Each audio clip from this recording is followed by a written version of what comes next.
सीमा 5वीं कक्षा में पढ़ती थी। पढ़ने लिखने में बहुत कमजोर थी।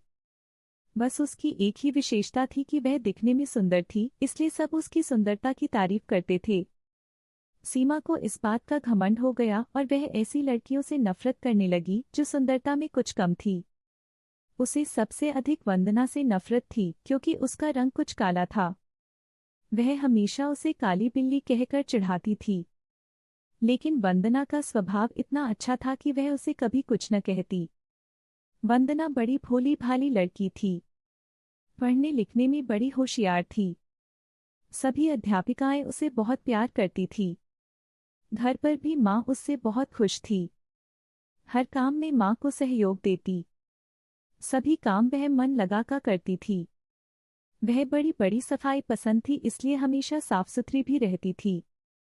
सीमा सारे दिन घर से बाहर खेला करती। अर्धवार्षिक परीक्षा निकट आ गई, लेकिन उसे तो किसी बात की चिंता नहीं थी।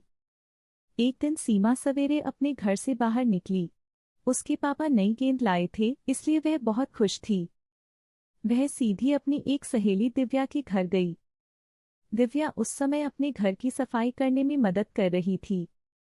सीमा को देखते ही वह बोली, आओ सीमा। दिव्या, चलो बाहर खेलने के लिए चलते हैं। नहीं सीमा, मुझे तो अभी बहुत काम करना है। फिर सवेरे सवेरे पढ़ने का समय होता है। मैं शाम को खेलूंगी। यह सुनकर सीमा ने मन ही मन कहा, बड़ी आई काम करने वाली, और मुंह फुलाकर बाहर चली आई। इसके बाद वह अपनी दूसरी सहेली रीता की यहाँ गई और नई गेंद दिखाते हुए बोली, रीता, क्या तुम मेरे साथ चलेगी? नहीं, मैं तुम्हारे साथ अभी नहीं जा सकती। मुझे अभी पढ़ाई करनी है, घर का काम करना है। यह सुनकर वह चुपचाप बिना कुछ कहे गुस्से से बाहर चली गई। इसके बाद वह अपनी कई सहेलियों के घर गई, पर सभी पढ़ाई कर रही थी। किसी को खेलने की फुर्सत नहीं थी। सीमा सोचने लगी, इन सबको क्या हो गया है? इन्हें तो बस घर का काम करना और पुस्तकें पढ़ना ही पसंद है।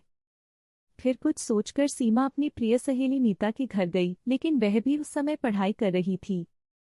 सीमा ने उसकी पुस्तक बंद करते हुए कहा, क्या हरदम तोते की तरह पुस्तकें रटती रहती हो? चलो बाहर खेलने चलते हैं। सीमा, वार्षिक परीक्षा निकट है। मुझे पढ़ाई करनी है, इसलिए मैं तुम्हारे साथ खेलने नहीं चल सकती। तुम भी अपने घर जाकर पढ़ाई करो, वरना इस बार फिर फेल हो जाओगी। सीमा उदास मन से लौटने लगी, तभी उसे नीता की आवाज़ सुनाई दी। वह अपने माँ से कह रही थी, देखो ना माँ, सीमा सवेरे सवेरे खेलने के लिए आ गई। उसे पढ़ाई की बिल्कुल चिंता नहीं है। मैं अब उसके साथ नहीं रहूंगी। जब देखो तब वह अपनी सुंदरता की चर्चा करती रहती है। माँ, मुझे तो वंदना बहुत अच्छी लगती है। वह बहुत मेहनती है। पढ़ने लिखने में भी बहुत होशियार है। बस उसका रंग ही थोड़ा सा काला है। यह सीमा तो उस बेचारी को काली बिल्ली कहकर चिढ़ाती रहती है। यह सुनकर उसकी माँ बोली, नीता, सुंदरता रंग से नहीं, गुणों से होती है। अच्छे गुण ही वंदना की सुंदरता है। सीमा इसके आगे कुछ न सुन सकी। वह चुपचाप अपने घर की ओर जा रही थी, लेकिन तभी रास्ते में केले के छिलके पर उसका पैर पड़ गया। वह फिसल गई। वंदना अपने घर के बाहर खड़ी थी। उसने सीमा को गिरते देखा तो तुरंत दोनों हाथ पकड़कर उसे बड़े प्यार से उठाया। यह देखकर सीमा की आंखें भर आई।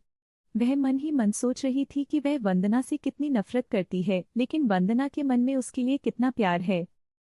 वह बोली, वंदना, तुम सबसे सुंदर हो और मैं काली बिल्ली हूँ।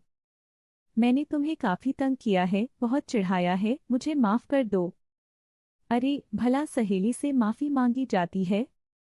सचमुच सीमा ने अपनी सुंदरता पर घमंड करना और वंदना को चिढ़ाना छोड़ दिया। इस कहानी से हमें ये सीख मिलती है कि सुंदरता रंग से नहीं, गुणों से होती है।